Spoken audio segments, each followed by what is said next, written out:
여러분 그 톨스토이 하면 이미지가 굉장히 그 할아버지 이미지가 있어요. 할아버지 이미지가 있고 그러니까 젊을 때 사진을 잘 모르세요, 여러분들이.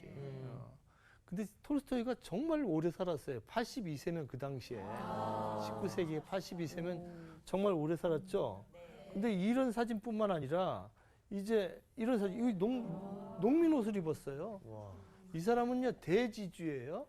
정말 그 러시아 4대 지주 가족 중에 하나라고 이렇게 일컬어지는데 이 사람이 50대 지나기 전부터 한 40대 말부터 이런 옷을 입고 농민들과 같이 노동을 하고 그래요. 그리고 이렇게 돼버려요. 거지가 돼버리죠. 와. 실제로 그래요. 근데 거지가 될 수가 없었어요. 이분은 뭐 세계적인 작가였기 때문에 집을 박차고 모든 인세를 다 나눠주고 부인이 난리가 났죠. 그 소피아라는 부인이 정말 평생을 톨스토이랑 싸웠어요. 그러니까 톨스토이가 34살 때 19살짜리 예쁜 여자랑 결혼한 거예요. 34살 때. 얼마나 귀여웠겠어요. 그런데 그냥 평생을 싸웠대요. 그 마지막 가서 여러분 전쟁과 평화, 부활 이거 다 부인이 써준 거예요. 손으로. 한 번이 아니라 두 번, 세 번을 써줬다. 그걸 읽기도 힘든데. 그걸 갖다가. 이 여자는 얼마나 억울하겠어요. 인세를 다 나눠주겠다고 하니까. 그리고 나는 다 버리고 그 거지로 살겠다 해가지고 마지막에 집을 나가. 10년에 한 번, 13년에 한 번씩 이렇게 집을 나갑니다. 톨스토이가. 그 부자가.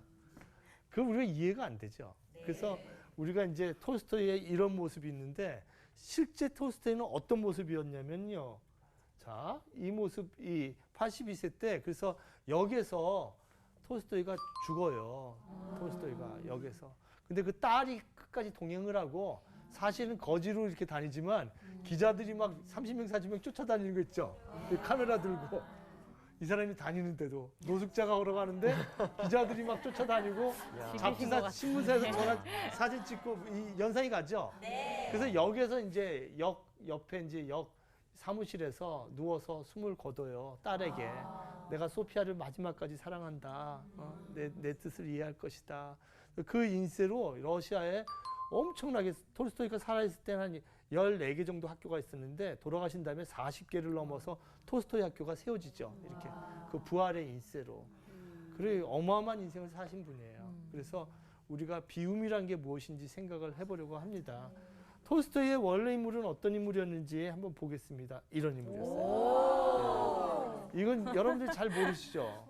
이때는요 군인이었고 정말 강간도 막 하고 강간도 했어요. 톨스토이가 간음도 하고 사람도 여러 죽이고 전쟁 나갔으니까. 여러분 전쟁과 평화 톨스토이의 소설은요 모두 자기가 나와요. 자기 얘기예요. 톨스토이에게는 전부 자전적인 얘기예요. 소설에 자기가 다 나와요. 거기에 나오면 전쟁과 평화에 나오는 한 장교의 모습이 자기의 모습이기도 하고 이랬습니다. 사람을 그냥 죽이는 게 뭐 전쟁 중인데 어때? 뭐 전쟁 중인데 죽이기도 하고 그리고 또 여자를 뭐 어때? 뭐 자유롭게 그 노비 중에서 마음에 들면 그 부활에 나오는 카츄샤를 범하듯이 뭐 이렇게 실제로 범하죠. 그래서 아기가 있었죠. 톨스토이가. 그래서 사생아라고 그러죠. 예. 그래서 그런 얘기를 오늘 나누려고 합니다. 톨스토이가 어떤 과정을 겪고 어떻게 이렇게 돈 많은 재벌이죠. 지금으로 말하면. 재벌이 어떻게 다 나눠주고 비움의 자세, 케노시스로 갈 수 있었는지 그 과정을 얘기하려고 하는데요. 제가 이 톨스토이를 생각하면서 예전에 지은 노래가 있어요. 그 바다라고 제 시집에 나오는 4줄짜리 시가 있습니다. 난 바다가 될래. 사람들 상체기를 일렁일렁 채울래. 이렇게 그냥 지우는 것이 아니라 바다처럼 무한하게 그 상처를 채우겠다는 그런 시를 4줄짜리 시를 제가 썼는데 그 노래를 제가 한번 불러보고 시작하겠습니다. 네, 감사합니다.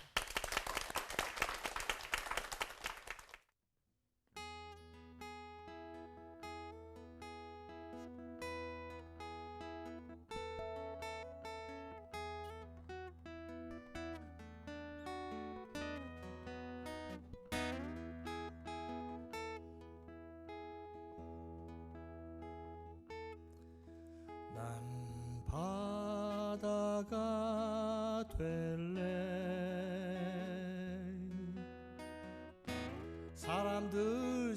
방채기를 물레음 파도 소리 일렁일렁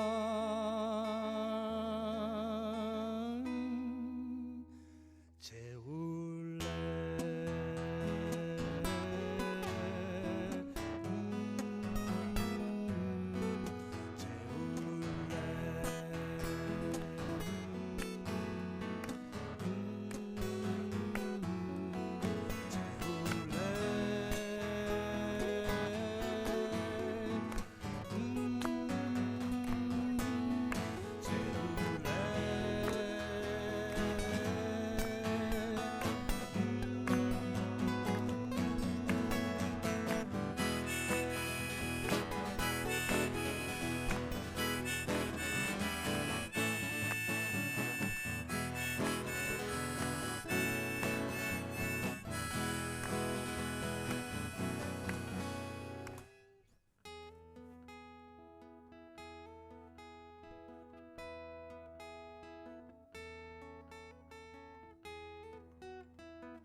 교수님, 진짜 멋쟁이 아니십니까? 예. 시를 쓰고 자신의 시를 노래로 만들어서 직접 부르고 연주하고 진짜 멋있어요. 저는 이 짧은 시에 굉장히 이렇게 농축된 힘이랄까요? 우리 윤동주 시인의 시도 나무가 굉장히 짧았는데, 아니 교수님 시도 굉장히 짧은데 이거 가지고 계속 채울래를 반복하면서 네네. 예, 여운이 남습니다. 뭐 같이 해주셔서 고맙습니다. 영광입니다. 예. 이제 톨스토이 얘기를 하겠습니다. 톨스토이가 이 백작 가문의 넷째 아들로 태어난 거죠. 대단한 인재인데 2살 때 어머니가 돌아가셨어요. 2살 때 어머니가 돌아가시고 9살 때 아버님이 돌아가셨어요. 그래서 고아로 자라났어요. 톨스토이를 좋아하던 사람이 또 고아가 많아요. 이광수 같은 사람이 톨스토이 좋아했죠. 이광수 소설가도 고아였어요. 그리고 굉장히 외로우니까 이제 여자에 대한 그리움이 많겠죠, 톨스토이가. 그래서 근데 막 방탕해가지고요. 19살 때 성병에 걸리기도 했어요. 그걸 다 써요, 이 사람은 다. 그리고 그 군대도 자원해서 갔는데요. 세인트 페테르부르크라고 우리 그 옛날 수도였죠, 모스크바 옆에. 그 도스토옙스키, 뚜르게네프 다 모든 그 러시아 작가들이 그 수도에서 자라나는데 거기서 이제 이 사람이 자라게 됩니다. 근데 그 사교계에서 지내면서 결혼을 잘 못했어요. 자기가 늘 못생겼다고 생각을 했어요. 참 괴롭습니다. 못생겼다고 생각하면요, 자신을요. 잘생긴 사람들이 얼마나 미운지 몰라요. 제가 그래서 윤동주, 기형도, 백석, 김수영 시인 이런 사람 참 미워합니다. 제가 시도 잘 쓰고 얼굴도 잘생겼어. 뭐 제임스 딘 같고. 근데 그걸 컴플렉스가 있어서 그런지 결혼을 제때 못했어요. 그래서 34살이면 굉장히 늦은 나이예요. 예. 그런데 나이 차가 많은 건 러시아에서 그렇게 드문 일이 아니라 일반적이기도 했어요. 근데 이 사람은요, 소피아가 16번 임신을 했어요. 그래서 13명의 아이를 낳고, 근데 마지막에 그 톨스토이가 몇 살 때 아기를 그 임신시켰는지 아세요? 60살 때. 그러니까 완전히 그 어떤 그 혈기가 막 있고 정말 엄청나게 힘이 있는 사람이에요. 그런데 거기다가 그런 게 아니라 30살 때 1858년에 농부의 자기네 그 노비 중에 비계덩이라는 아주 살이 많은 노비가 있었어요. 여자 농노. 그 여자를 범해요. 악시스 바지키나로라고 하는 사람의 사랑에 빠져서 불륜을 해요. 아주 터놓고. 그래서 서자를 티모페이라는 아들을 낳았어요. 예, 그런 얘기가 다 부활에 나오죠. 부활 아시죠? 카츄샤하고 이렇게 하고. 그래서 엄청나게 죄를 지었다고 본인이 생각을 하죠. 그래서 제가 오늘 이 얼굴도 생각해 보세요. 그렇게 할 만하죠? 얼굴이 벌써 범상치 않죠? 여기 보면 저를 보고 있어요, 지금. 저를 보면서 말 잘해라! 이렇게 지금 저를 보고 있는데, 이 톨스토이 그 집이, 도스토옙스키는 안 그랬는데요. 톨스토이는 굉장히 부자였죠. 그래서 톨스토이가 49세 때 완성했던 한 3년간 집필을 했는데 안나 까레니나라는 작품을 보고 오늘은 세 작품을 얘기하려고 그래요. 다 같이 해볼까요? 안나 까레니나. 안나 까레니나. 그 다음에 50세 때부터 집필해서 52세에 완성했던 참외로. 거기 막 버전이 여러 번 판금이 막 돼가지고요. 53세 완성됐다는 사람도 있고 뭐 그래요. 그 교회 비판이 많거든요. 그 당시에 러시아 정부에. 그래서 판금이 돼버려가지고 소설을 마음대로 못 내서 외국에서 내고 그래요. 그 다음에 이제 70이 넘어서 썼던 작품이죠. 부활, 다 같이 부활. 요 세 가지 작품을 이렇게 생각하시면 톨스토이의 이 흐름을 이제 이해하실 수 있을 겁니다. 이제 먼저 안나 까레니나 이 여자죠. 엄청난 여자. 이거 누군지 아는 분이요. 1943년인데 바람과 함께 사라지다의 주인공, 여주인공. 어떤 지금 여기 이현영 선생님. 비비안 리요. 예. 비비안 리. 비비안 리가 안나 까레니나로 나왔어요. 안나 까레니나로 나왔어. 비비안 리가. 자, 또 하나 볼까요? 이거 보세요. 이제 비비안 리 나오죠. 얼굴이 요만했던 사람. 비비안 리가 나옵니다. 1948년에 영국 런던 필름에서 만든 겁니다. 이거 우리나라에서 여기 요 얼굴이네요, 그죠? 그 다음에 요거 보면은 이제 여기 누구죠? 소피 마르소, 그죠? 이현영 선생님이 제일 빠른 것 같아요, 뭐든지. 다들 아실 텐데. 좀 늦으셔. 이현영 선생님 제일 빠르죠. 소피 마르소가 이제 안나 까레니나로 나와요. 안나 까레니나로. 그래서 안나 까레니나는 카레닌이라는 그 고급 관료, 우리로 말하면은 국장 차관 정도 될까? 엄청나게 성공한 사람하고 이제 근데 나이 차이가 또 많아요. 20살 차이예요. 20살 차이니까 남편하고 이게 사랑이 잘 안 되는 모양이에요. 근데 모스크바에 가족 일로 갔다가 딱 봤다가 거기서 브론스키라는 엄청나게 잘생긴 남자를 만나요. 자기 나이보다 조금 어린. 그래서 그냥 그 잘생긴 귀족 청년하고 만나가지고 그냥 빠져버린 거죠. 그 남편이 어떻게 했어요? 20살보다 20살이 더 많지만 모든 걸 다 해줬는데 아이고 그래서 뭐 이건 이제 얼마 전에 나왔던 거죠. 안나 까레니. 그 2012년에 지금부터 이제 4년 전에 키라 나이틀리가 주연으로 나왔던 것입니다. 이 영화는요 연극 무대처럼 꾸몄어요. 재밌어요. 예, 그래서 여러분 CD로도 볼 수 있으니까 볼 수 있습니다. 그래서 이게 이제 첫 구절이에요. 이거 한번 읽어볼까요? 행복한 가정. 다 같이 읽어야 됩니다. 시작. 행복한 가정은 모두 비슷한 점이 있지만 불행한 가정은 제각각 다른 모습으로 불행하다. 이게 첫 문장이에요. 소설을 읽을 때 첫 문장이 굉장히 중요해요. 무슨 말이 나오는가. 첫 문장이 굉장히 중요한데 두 가지로 딱 나오죠. 행복한 가정 얘기를 하겠다는 거예요. 그 다음에 불행한 가정 얘기를 하겠다는 거예요. 행복한 가정은 겉으로 보면 안나 까레니나가 행복해요. 뭐 엄청나게 예쁘고 남편은 20살 위에다가 뭐 우리로 말하면 뭐 차관 정도, 국장 정도 되고 뭐 엄청난 그 부러울 게 없어요. 재산도 있고 뭐 아파트 한 100평 정도 사는 거죠. 요즘으로 말하면. 근데 거기다가 행복하죠. 겉으로 보면. 근데 행복한 것 같은데 이제 브론스키라고 이 잘생긴 남자를 미워요. 또 이런 사람 보면 눈에 그냥 뿅 갔는데 그냥 스파크가 그냥 동시에 벌어진 거야. 여기서 보고 막 어쩔 줄을 모르고 있다가 이제 이 사람이 나는 당신을 잊을 수 없습니다. 나는 남편이 있어야 안 돼요. 가정이 있어요. 아니에요. 사랑에는 뭐 국경도 없고 가정도 없습니다. 그러니까 이게 그만하세요. 뭐 이런 제가 한번 읽을게요. 안나는 브론스키의 타는 듯한 눈길을 애써 외면하고는 재빨리 계단으로 올라갔다. 이런 거 있잖아. 안 돼요. 안 된다고 하면서 돼요 하는 거예요. 올라갔다. 그러다 승강구에 멈춰서서 방금 전에 일을 하나하나 되새겨보았다.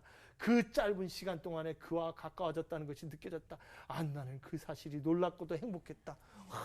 여기서 불륜이 싹 트는 거예요. 아무도 안 좋네요. 갑자기 이 막장 드라마, 이게 막장 드라마에 관심들이 있어요. 아무도.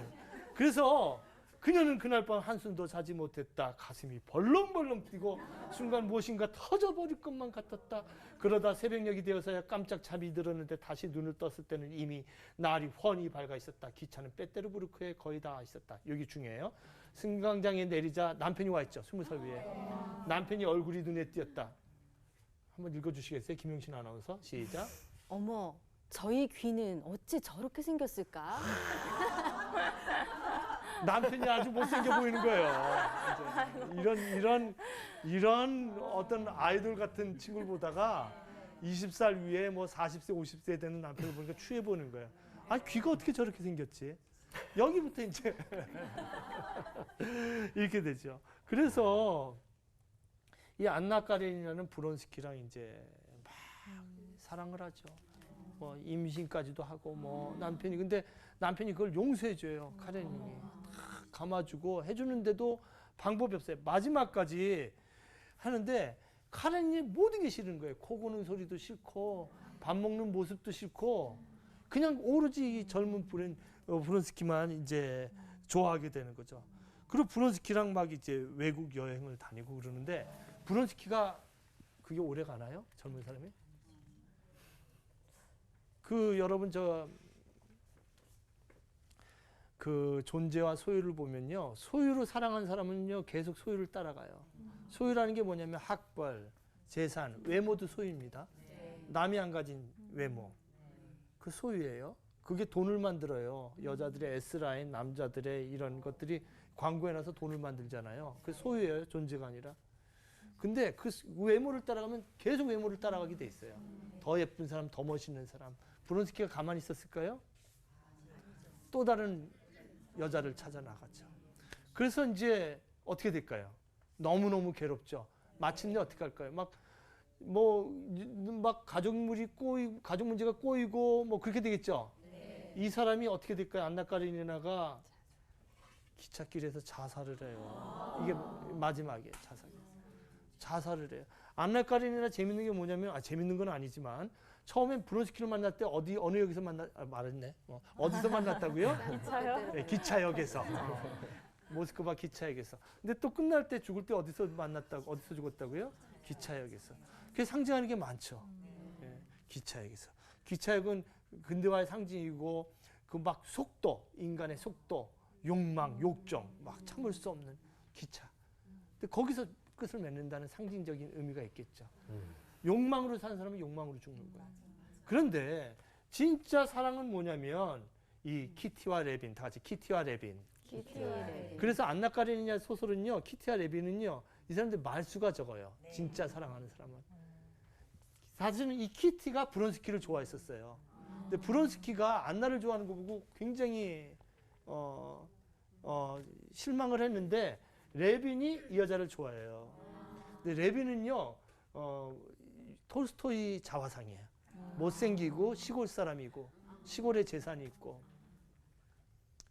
레빈이 가서 열심히 사랑을 하고 그러는데 나중에 깨닫습니다. 키티가.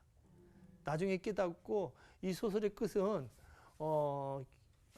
이 키티가 레빈한테 와서 같이 시골에서 농사 짓고 종일 뵀는데도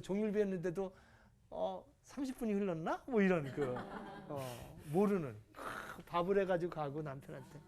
그래서 진정한 아까 그 첫 구절로 돌아가면 자, 첫 구절 아까 읽었죠? 네. 여기 그냥 톨스토이 소설들은요, 앞 첫 문장에 모든 게 다 나와 있어요, 결론까지. 부활도 보면은 첫 문장에 모든 것이 죽지만 봄은 다시 온다 이렇게 나오고 한 장에 다 써 있거든요. 그래서 첫 문장에 모든 결론이 다 나와 있어요. 행복한 가정은 모두 비슷한 점이 있지만 불행한 가정은 제각각 다른 모습으로 불행하다. 그냥 다 그 욕망을 쫓아가는 사람은 각각 다 불행하게 끝나요.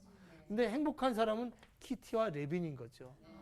근데 여기서 벌써 그 레빈의 행동에서 이 사람은 그 자기를 참여하는 것이 나오는 거예요. 이게 47세부터 49세의 모습입니다. 이 소설을 쓸 때 자신의 모습을 레빈에다가 투영한 것이죠. 이제 참회록에 들어가겠습니다. 참회록이 나의 이제 50살부터 53세 그 무렵에 쓴 거예요.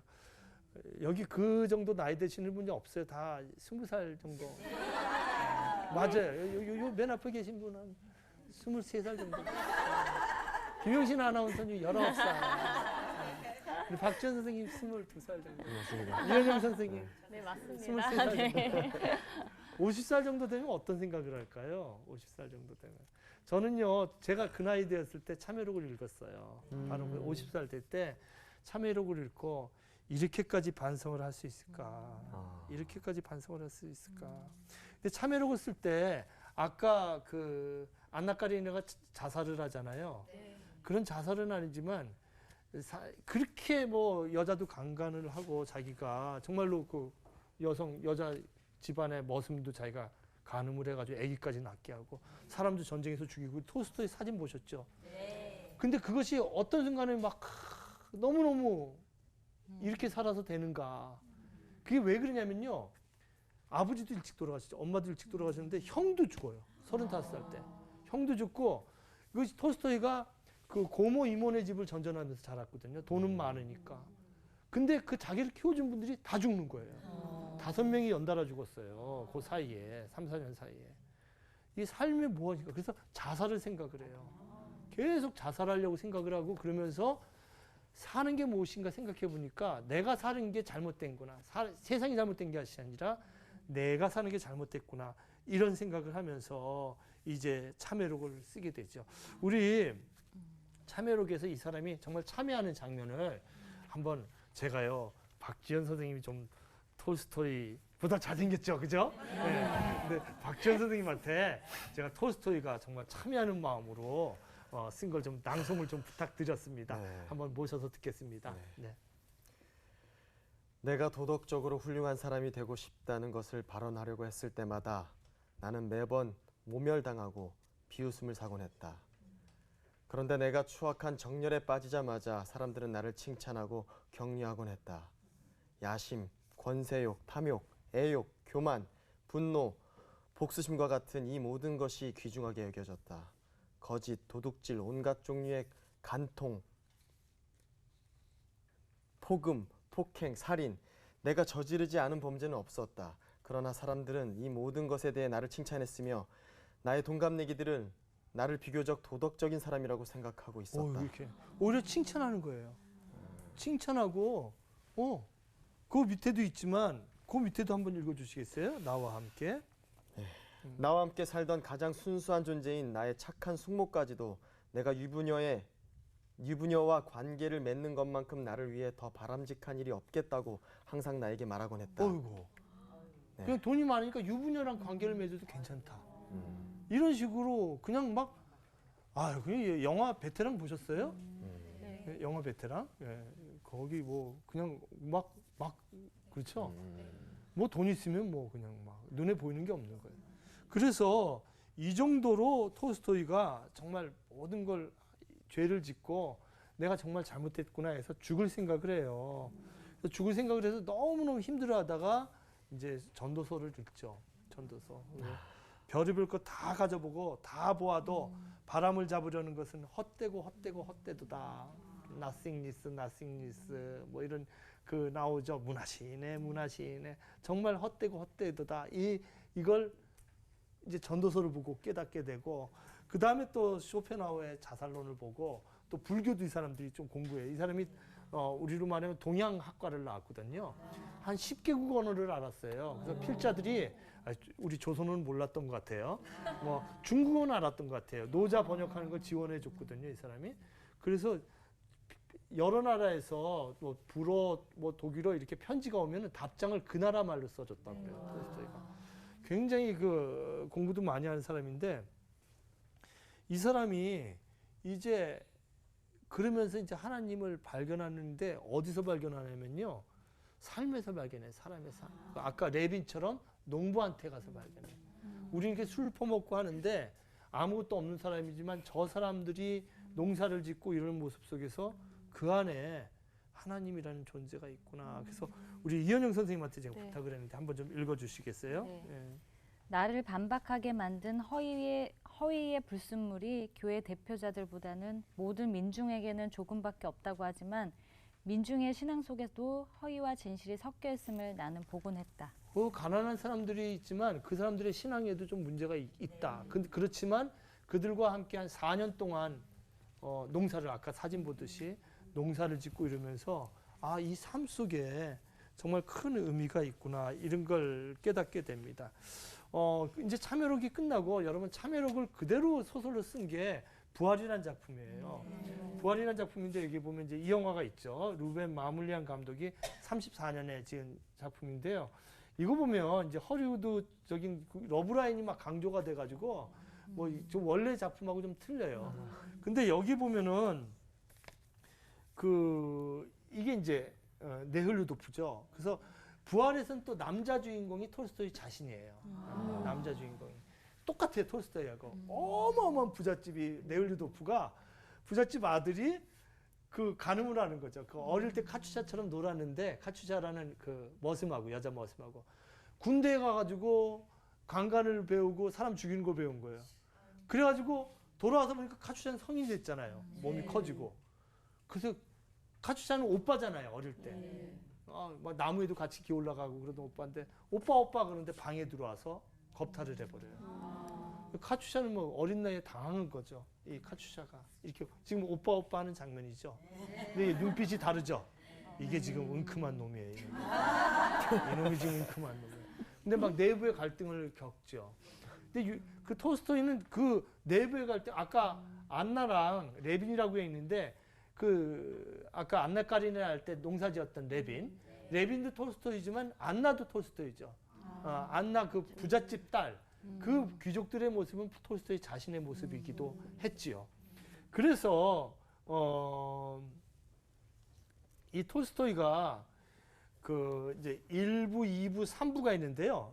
부활에서 1부, 2부가 3부가 있는데 1부에서는 이 여자를 범하고 그 여자하고 나올 때 침대에다가 카츄샤 침대에다가 이렇게 봉투에다 돈을 탁 놓고 와요. 그러니까 창녀 취급을 한 거죠.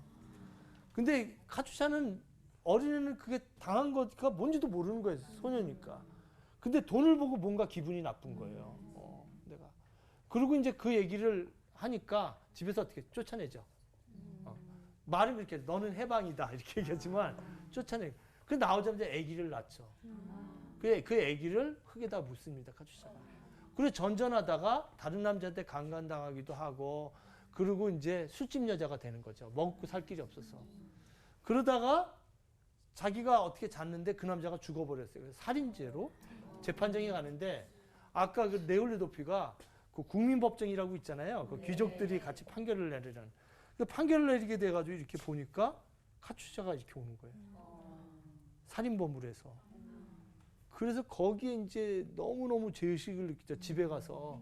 내가 어릴 때 그냥 내 욕정에 의해서 범했는데 그 사람이 그 판결문에 다 나오잖아요. 어디서 뭘 했고, 어디서 뭐 술집에 일했고, 이렇게 다 어떤 사람이 죽였고. 내가 한 여자를 창녀로 만들고 살인자로 만들었구나. 그래서 그다음부터 이제 구명운동하는 것이 죄의식을 자각하고 2부부터 쫙 구명운동이에요. 카츄샤한테 막 면회를 가니까 카츄샤는 오지 말라는 거예요. 괜찮다고. 카츄샤는 결혼하려고 그래요. 네흘루도프가. 내가 죄를 그게 톨스토이의 마음이죠. 내가 죄를 벗으려면 너와 결혼해야 된다. 카츄샤는 필요 없어요. 그 안에서 사랑을 합니다. 그 시베리아 그 수용소에서 그 사회운동하던 남자랑 사랑을 해요. 그러니까 이 사람이 성경을 읽기 시작해요. 네흘루도프가. 톨스토이 자신이에요. 그러면서 어느 날 깨닫게 됩니다. 성경을 쫙 읽는데 마태복음 18장을 계속 읽어요. 그러다가 탁 깨닫게 돼요. 어떤 하나님의 존재와. 그러니까 우리가 깨닫는 것이 어떤 뭐 방언이나 뭐 불빛이 보이고 막 몸이 인들어서 그런 것도 있을지 모르지만 우연하게 일상생활에서 이거야? 이렇게 깨닫는 거죠. 그 부분을 제가 김영신 아나운서님하고 좀 읽어볼게요. 이제 읽다가 깨닫는 거죠. 마태복음 18장에 보면 나누고 이런 문제들이 나오거든요. 그래서 아니 이것뿐인가? 이런 것뿐인가? 성서를 읽던 네홀류도프는 갑자기 소리내어 이렇게 외쳤다. 그러나 그의 전 존재 내부에서 울리는 목소리가 이에 대답했다. 그렇다. 이뿐이다. 네올류도프에게서도 정신적인 생활을 하는 사람에게서 볼 수 있는 현상이 일어났다. 즉 처음에는 이상하고 모순적이며 우스꽝스럽다고 여겨지던 것들이 점차 실생활 속에서 명확한 깨달음을 얻게 되자 갑자기 그의 앞에 유일한 진리로 우뚝 선 것이다. 톨스토이 소설은요 관념이 아니라 완전히 현실적이에요. 그럼 내가 해야 될 게 뭐냐 그러면은 카츄샤 같은 사람들에게 해방을 줘야 되겠다. 그건 농노였기 때문에 당한 거였다. 그러면 뭐냐면 내가 농노를 해방시키고 땅을 나눠주겠다. 실제로 땅을 나눠주기 시작하는 거예요. 그러니까 부활 소설은 그 톨스토이 자신이에요. 레빈이 그랬듯이 부활에서 네흘류도프라는 인물을. 그래서 땅을 나눠주기 시작하는데 그게 누구냐면 이제 이 헨리 조지라는 사람의 책, 미국 사람인데 이 사람의 책을 읽었죠. 진보와 빈곤. 근데 프로그레스 진보할수록 가난이 많아요. 빈곤이 많아진 거예요. 우리는 그렇잖아요. 지금 제가 중국 가보니까 빈부차가 어마어마한데 우리나라도 지금 어마어마해요. 진보하는데 왜 그래서 이 헨리 조지는 이제 많이 번 사람들이 세금을 더 많이 내는 이런 이제 우리로 말하면 누진세라고 할까요? 이런 그 땅은 하나님의 것이니까 다 그 땅을 개인이 소유하지 않는 이런 여러 가지를 생각을 해요. 이 톨스토이가 이걸 받아들여서 땅을 나눠주기 시작합니다. 헨리 조지. 그래서 2장과 3장에 헨리 조지 이름이 여러 번 나오는데 사실은 톨스토이가 이 사람을 만나보지 못했어요. 존경만 했지. 자기보다 어린 사람인데 존경하고 헨리 조지의 생각이 이 세상에 많이 퍼져야 된다. 이런 생각을 합니다. 그래서 이는 이제 땅을 나눠주기 시작하는데 농민들이 몇백 년간 노예로 살았기 때문에 거의 러시아에서 100여 년간 땅을 못 받아요. 왜 이러십니까? 이러는 거예요. 주인님 왜 이러십니까? 아니에요. 그 우리나라 6.25 났을 때도 노비였던 사람들이 머슴들이 그러잖아요. 계속. 계속. 그죠? 계속. 그게 근데 100여 년이 간다고요. 그것이. 근데 그 장면 한번 볼까요? 우리가 한번 우리가 연습을 해봤어요. 우리 박지원 선생님이 톨스토이 역할을 이제는 아까 나쁜 톨스토이가 아니라 좋은 톨스토이, 땅을 나눠주는 톨스토이고 이제 우리가 읽겠습니다. 땅은 사람의 소유가 아닙니다. 하나님의 것입니다. 라고 그는 말하기 시작했다. 맞습니다. 맞는 말이죠. 말이에요. 예, 맞습니다. 여기저기서 소리가 터져 나왔다. 땅은 모두의 것입니다. 모든 사람은 똑같이 땅을 가질 권리가 가지고 있습니다. 그런데 땅에는 좋은 땅이 있고 나쁜 땅이 있어요. 모든 사람들은 다들 좋은 땅을 가지고 싶어 하지요. 땅을 공평하게 나누기 위해서 어떻게 하면 될까요? 이런 식으로 하면 어떨까요? 좋은 땅을 사용하게 되는 사람은 땅이 없는 사람들에게 자기가 사용하는 땅의 가치만큼 지불하는 것입니다. 만약에 당신이 땅을 사용하고자 한다면 땅값을 지불해야 합니다. 좋은 땅에 대해서는 많이 내고 나쁜 땅에 대해서는 조금만 내면 됩니다. 만약에 당신이 땅을 사용하기를 원치 않는다면 전혀 돈을 내지 않아도 됩니다. 땅을 사용하는 사람들이 당신을 위해서 세금과 공동체 비용을 지불할 것입니다. 네. 실제로 톨스토이는 쭉 모든 것을 나눠줬죠. 정말 땅을. 네올류도프처럼. 그러니까 그 소피아가 얼마나 힘들었겠어요. 그 전쟁과 평화 그 긴 걸 다 써주고 그랬는데 소피아가 그렇게 나쁜 여자는 아니었어요. 근데 소피아가 생각하는 건 13명의 자녀가 있잖아요. 걔네들 다 재산 나눠주고 얘네들이 먼저라는데 톨스토이는 그걸 또 무시하는 게 아니라 그게 아니라 이웃이나 내 아들, 딸이나 똑같다고 생각을 한 거예요. 얘네들한테 많이 줄 필요 없다. 이웃한테 주듯이 많은 사람들에게 나눠줘야 된다. 이런 생각을 했던 것이죠. 네, 톨스토이는 이렇게 스스로 농업을 하기도 하고요. 같이 농장을 해서 여기에 대한 글도 많이 남겼어요. 그리고 이렇게 이분이 이제 그 부인이죠. 소피아죠. 80세 때. 그래서 여러분 싸우는 것도 사랑입니다. 이분들은 싸움으로 사랑을 나누는 거죠. 그래서 이듬해 그는 이제 이렇게 영화로도 나오죠. 톨스토이의 마지막 인생이라. 이 영화 한번 보시면은 좀 많이 이해하실 수 있습니다. 다 같이 해볼까요? 케노시스. 비움의 삶이죠. unemptying이라고 하는데 이 말이 우리 이제 성경에 나와요. 우리 한번 다 같이 읽어볼까요? 빌립보서 2장 6절로 우리 7절인데 한번 읽어보겠습니다. 시작. 그는 근본 하나님의 본체시나 하나님과 동등됨을 취할 것으로 여기지 아니하시고 오히려 자기를 비워 종의 형체를 가지사 사람들과 같이 계셨고 사람의 사람의 모양으로 모양으로 나타나사 자기를 낮추시고 죽기까지 복종하셨으니 곧 십자가에 죽으십니다. 그러니까 예수라는 인물 자체가 케노시스라는 거죠. 다 같이 해볼게요. 케노시스. 케노시스. 자기를 비운 거예요. 신이. 근데 첫 번째는 하나님께서 자기를 비우신 거죠. 읽어볼까요? 하나님이 시작. 하나님이 세상을 이처럼 사랑하사 독생자를 주셨으니. 이처럼 사랑하사 다른 것도 아니고 독생자를. 이게 케노시스죠. 비움. 다 같이 비움. 물론 다른 종교에도 비움이 많아요. 노자의 정신도 허에 다 비우고, 그 다음에 불교에서도 우리 법정 스님 같은 분 무소유. 근데 기독교에도 이제 우리가 있지만 이게 신적인 비움을 얘기하는 거죠. 신적인 인간의 비움은 물론이고 그걸 포함해서 신적인 비움이죠. 그래서 이것도 한번 읽어볼까요? 시편 113편 5절에 있는 거. 여호와 시작. 여호와 우리 하나님과 같은 이가 누구리요? 높은 곳에 앉으셨으나 스스로 낮추사 천지를 살피시고 가난한 자를 먼지 덤에서 일으키시며 궁핍한 자를 거름점에서 들어세워. 여기까지입니다. 여기 보시면 스스로 낮추사 천지를 살피시고 이런 구절이 나오죠. 근데 예수님의 삶 자체가 케노시스예요. 여러분 어디서 태어나셨어요? 저는 어느 병원에서 태어났는데 구유 마국간 거기서 예수님 거기서 누워 있었대요. 어릴 때.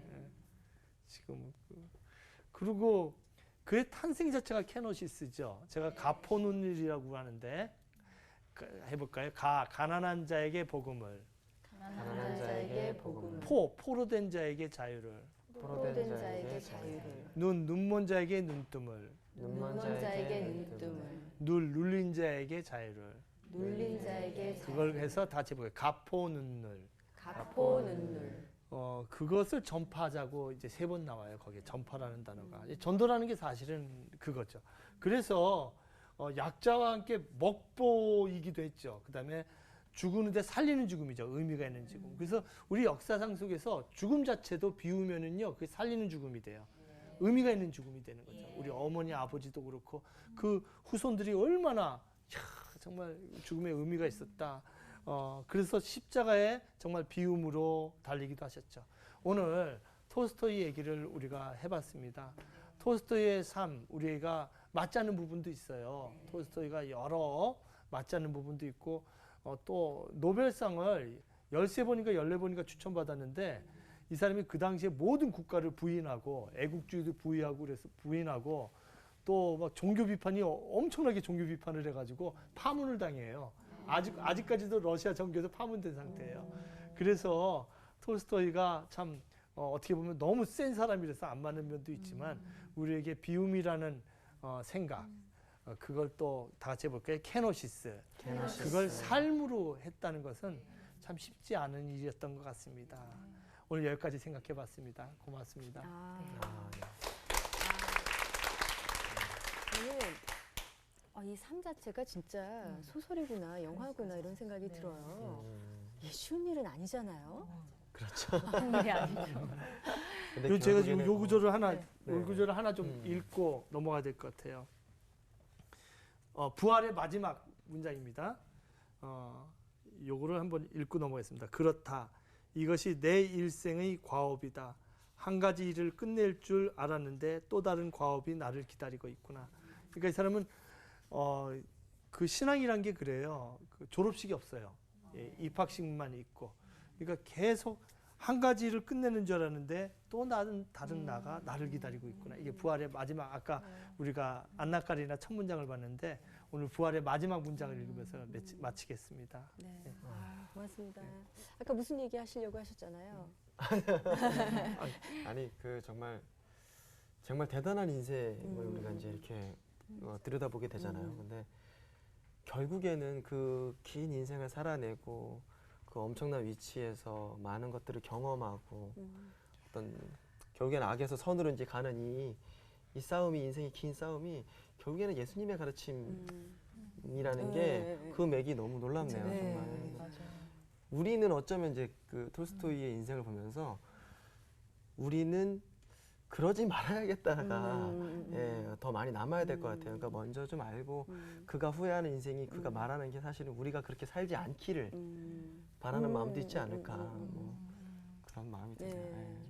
저는 이제 계속 드는 생각이 정말 부유한데 그거를 비우고 방탕하지 않고 정말 절제하면서 사는 게 더 어려울지, 가난해져 있는데 정말 더 담대하고 나의 그런 정말 옳음을 흔들리지 않게 주장하며 의롭게 살아가는 그 인생이 더 어려울지 정말 그거를 한 번 더 생각하게 되는 것 같아요. 근데 둘 다 너무 어려울 것 같아서 그냥 정말 톨스토이처럼 참여하는 그런 삶을 살아서 정말 후회 없이 그렇게 좀 되돌아보는 것도 굉장히 필요하겠다는 생각을 오늘 좀 많이 한 것 같아요. 정말 우여곡절 많고요. 어떻게 이런 삶을 살았을까 하는 사람이 이렇게 돌아와서 이제 자신의 중심을 찾고 중요한 것들을 발견한 이 이야기 자체가 저한테 굉장히 좀 기적적이고 놀라운 이런 사람이 진짜 이 세상을 살았다는 것이 그렇고요. 올가을에 진짜 톨스토이의 책을 한번 읽고 싶다. 네, 예, 맞아요. 이런 생각이 드네요. 오늘 강의 들으시면서 이런 생각 하셨다면 오늘 괜찮은 시간이 네. 아니었나 싶습니다. 자, 저희와 함께해 주신 여러분 고맙습니다. 다음 주 시간도 기대해 주시고 많이 함께해 주십시오. 고맙습니다. 감사합니다.